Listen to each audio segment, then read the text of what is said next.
Hey guys, this is Hellhades, free to play.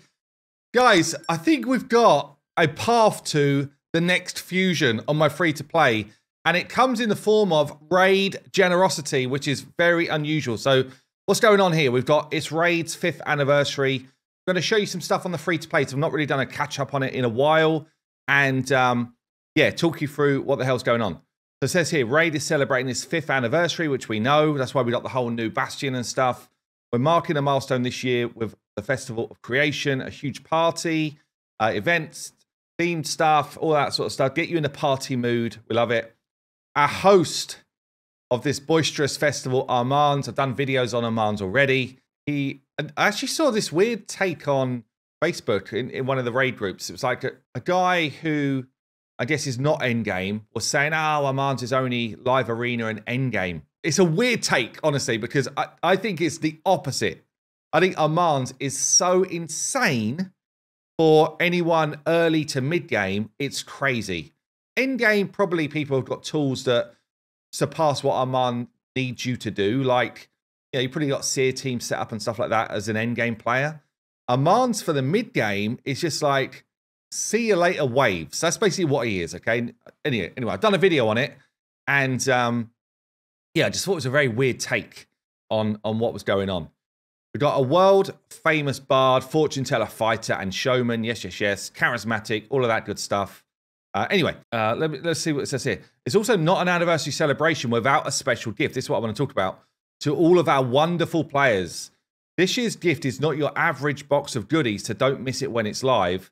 I had to make a video on this because it really is not your average box of goodies.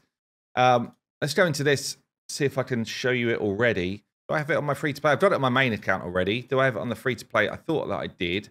Yeah, here we go. So, a Sacred Shard, 3 Ancient Shards, a Primal, a Soul Stone, a couple of Voidies, a Legendary Book, and 5 mil in silver. That's, I think it's up there as the best gift we've ever been given. I think so. Let me know if I've played this game for 5 years. I do not remember a gift as good, honestly. It's very, very solid. It's a shame the Soul Stone doesn't come during the Soul event that's running right now. But anyway, I'm not going to pick holes in it. It's a good gift. And when I say this could be the difference between my free-to-play getting involved in this fusion or not, like, I'm being serious on that. I'm being quite serious because generally the only proper blocker other than time, I'll give time a tick up there because they are very time intensive, but the only proper blocker for most accounts will be, do you have a shard count that can do the job? That's pretty much it. The rest of the stuff you can do if you put your mind to it and put some time in. Okay, so my shard count right now, I've got 19 Ancients, 3 Voids. Now I've got 1 Sacred. And because we're kind of like rolling in with the, where am I on the monthly stuff? I've got 9 days worth of the monthly stuff going on as well. 8 days after today. Yeah, I mean, it all depends where they put point scoring and stuff like that on shard events. This doesn't quite sink in with this weekend's first shard event. So that's going to be the challenge is what happens in the next couple of days, really. What happens in the next few days? Because I am doing Brutal Clan Boss daily with an easy 2-key. And I'm probably ready to go to Nightmare. I could probably push a Nightmare team as soon as I just get the last couple of masteries done, but I'm not far off that. So that could be done, okay? And at Nightmare, you start to get a better shard income. It's not great, but a better shard income. Ultra Nightmare is where it turns on its head and it becomes easy to get shards or easier to get shards. But Nightmare is a good kind of level to pick some stuff up. Now, you'll notice that I've got a lot of energy right now. For the last 24 hours, I've been energy banking to help me start this fusion off. And it's worth saying as well, like, we're doing a free-to-play challenge. It's not, I'm looking at the long-term free-to-play account, which kind of means that Armands is probably a bit of a red flag, honestly. Honestly, like, but I know that he's so damn good that I kind of want him on this account, but he's a bit of a red flag. And the reason why I say that is because we've only got, after tomorrow, 4 weeks left of this free-to-play challenge. And the free-to-play challenge is about earning points as quick as you can for your team, etc. if I focus all of my energy on the free-to-play on Armands, which I could do, then I'm not necessarily pushing all of the content to earn the best point reward that I could. What he might do for me is when I pick him up right towards the end of the challenge or halfway through this month, he should massively accelerate my ability to do content. And that's the kind of the trade-off that I'm thinking about here. Like, what do you guys think? Is it worth my 2 weeks now to go for Armand on the free-to-play? That's the question. Because it will, all of my resources will be sucked out again. Yeah, so I'll basically be using all of my resources to get him, which is fine. But yeah, the point is after that, it's like, well, do I have enough time to really make the use of him?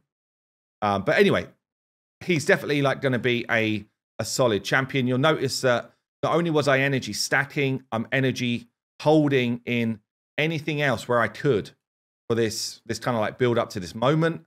Yeah, it's all of the type of tips and tricks I've spoken about a number of times now. It's not, I'll come back to that in a minute. Tournaments are having a moment, but I do have energy sitting in two areas in this tournament thing as well. I think it's like Tag Team Arena and something else like the Soulstone Chase, I think.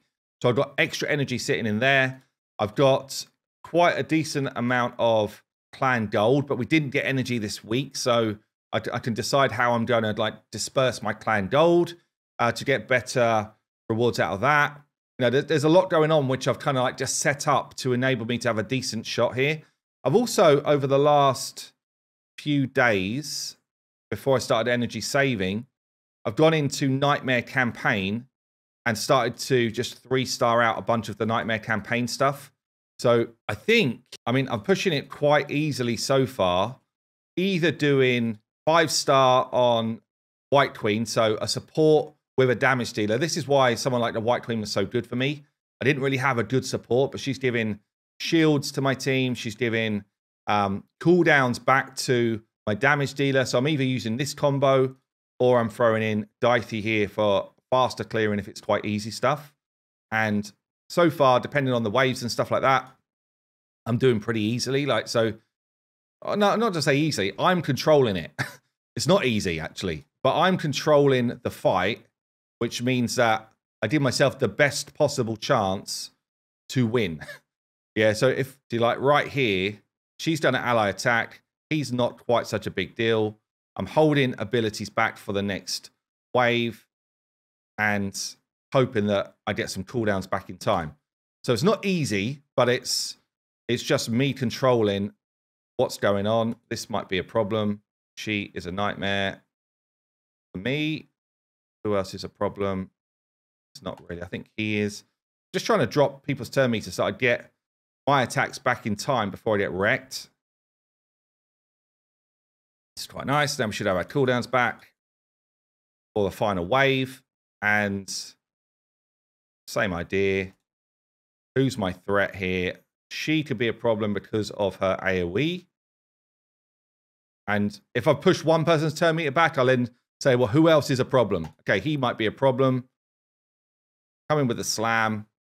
And then 2v2, I back myself 2v2 in Raid Shadow Legends. So that's what I'm doing. I'm basically just like pulling in 3 stars and starting to get some of the bigger rewards. You know, things like the juicy gems, the books and stuff like that. 3 legendary tomes coming up, which will be massive as well. So you can see this has been a mini priority for me because 1, it gives me points for this free-to-play challenge. And 2, it could give me this Sacred Shard, which might be the difference again between me getting this fusion or not. I guess just whilst I'm passing the time, I'm kind of waiting for the fusion calendar to pop so I could talk you through my view of it. And Raid to be a bit slow with it, which is annoying. But anyway, this has dropped yesterday, the Forge Pass for Season 16. I saw some comments yesterday on my video saying, oh my God, like, I can't believe they've brought out this new set. They called it Slayer. They've just renamed the old set, by the way. Like, so there must be some contractual thing around the Monster Hunter collab that they can't call it that anymore. But it's the same set. They've renamed your old version. And actually, this updated one has just got more accessories in it and feels better. So, yeah, I mean, we'll be picking this up on the main. Obviously, I don't buy the pass on the free-to-play, but there's a decent amount of gear that you can get on the free-to-play. I hit level 50 last time. quite comfortably. And I will do so again. It's just look at what you got to do today. Okay, I need to upgrade someone here. Make sure there's someone in there in the first place, and just do it. There's no challenge. It's not challenging. You just got to look at what's going on and do the things. But you will definitely hit level 50 if you just do the different challenges on a daily basis.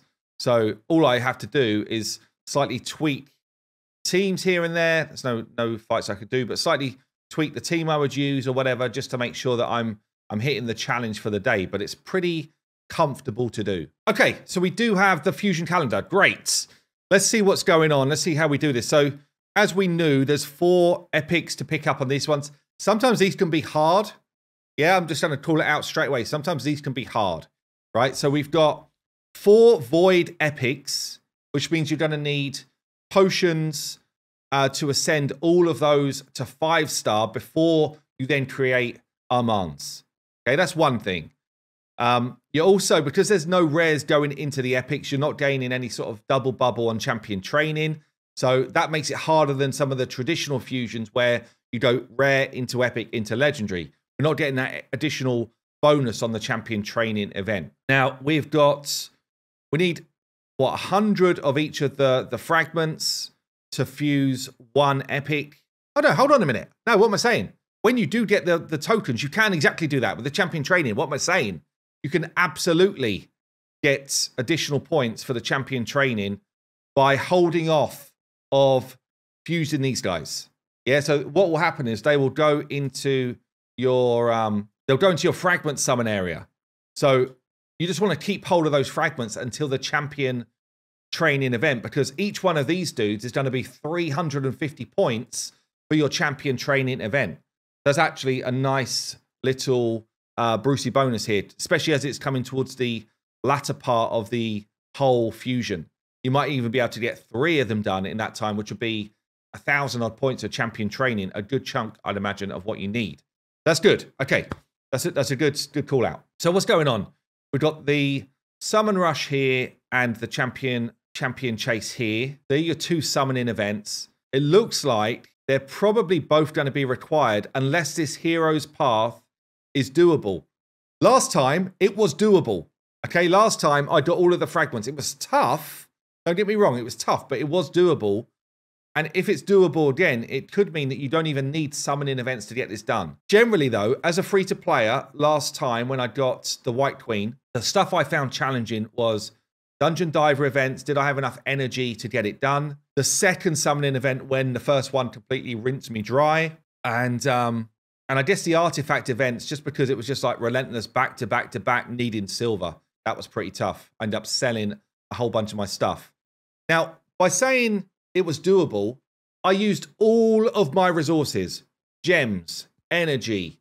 I bought stuff from the bazaar. I bought stuff from the clan shop. Like everything at my disposal, I used, okay? So, and I played the game a lot in that 2-week period. So that's what's going on. And it will be the same.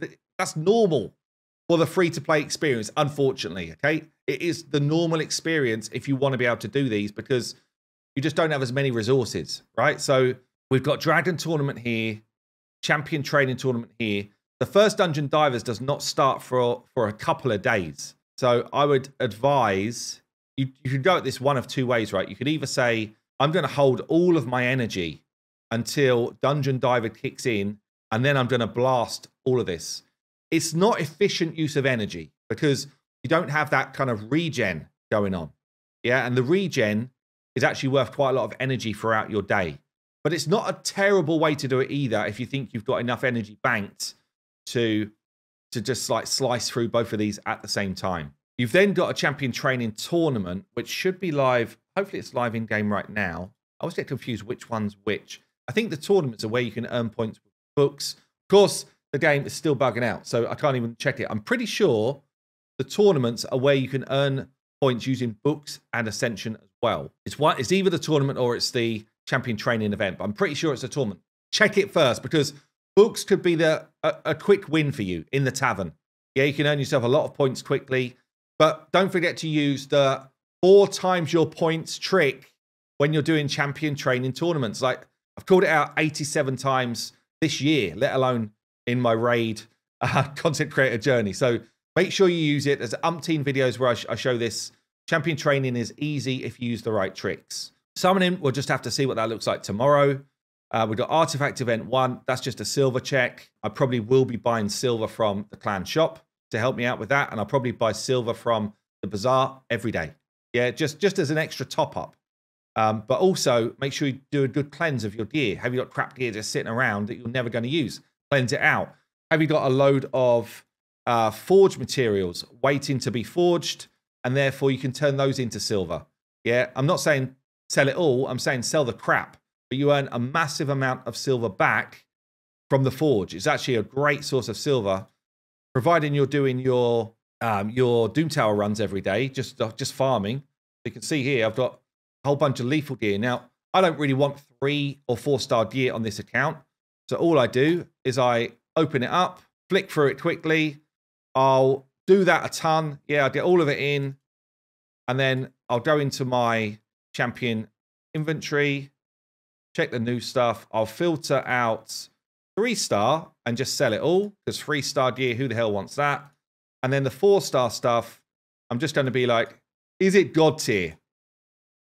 Like in terms of stat rolls, is it God tier, or is it okay for a faction war champion? If it's not, it's gone. Yeah, and that's the way I utilize the forge, and I earn a bunch of silver doing that. Like, you earn a ton of silver, like 10 times the silver what it's going to cost you to get that done. So that's a nice little trick to earn a bit of extra. And obviously, you're doing your Doom Tower runs every single day right the way through this event. So you're actually topping up your silver a bit as you're going, as well as topping up your silver, selling the stuff you don't want from the different stuff you're doing. Classic Arena, it's just, are you active or not in the game? Refresh, take the easy fights, win your fragments. Dungeon Divers is tough. You generally need to use gems, and you need to be fighting, ideally, as high a dungeon stage as you can, or fighting 12-3 campaign.